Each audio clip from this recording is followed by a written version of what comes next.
एक महत्त्वाची बातमी आमदार बबनराव लोणीकरांचा मुलगा राहुल लोणीकर सागरवर दाखल झालेला आहे। राहुल लोणीकर देवेंद्र फडणवीसांच्या भेटीसाठी त्यांच्या शासकीय सागर या बंगल्यावर दाखल झालाय।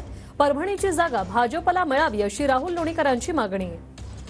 विनायक डावरुंग आमचे प्रतिनिधी आपल्या सोबत जोडले गेलेत। विनायक, काय सविस्तर अपडेट?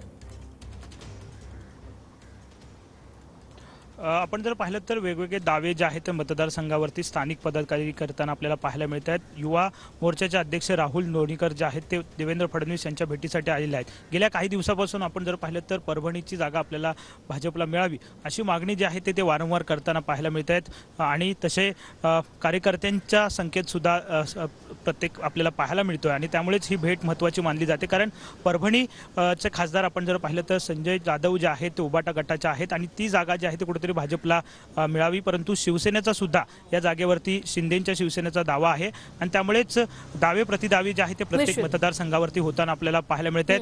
परभणीचे जागेवरची बैठक जी आहे ती सध्या सुरू आहे। तर दुसरा अपडेट आपण जर पाहिलं तर नगर, पुणे आणि हिंगोली या ठिकाणचे सगळे पदाधिकारी सुद्धा सागर बंगल्यावरती आलेले आहेत। त्या ठिकाणी सुद्धा भाजपचे स्थानिक पदाधिकारी असतील, माजी आमदार असतील, चांगल्याच आता भेटीगाठी सुरू झालेल्या आहेत। धन्यवाद विनायक, तुम्ही दिलेल्या या सविस्तर अपडेटसाठी।